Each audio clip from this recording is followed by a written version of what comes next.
sống tô si lâu lên kalian tange kalian mai tange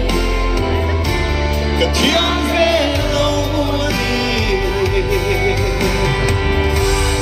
in cho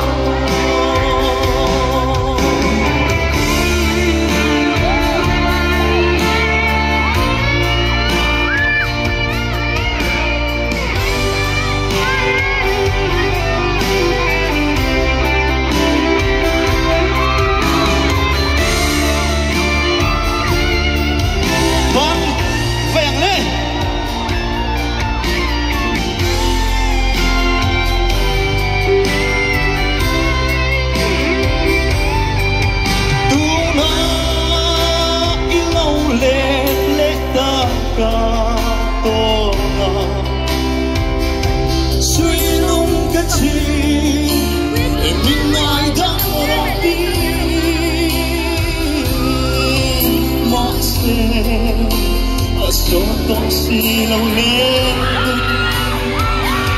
kalian tange kalian mai tange katiang ve lâu đi in cho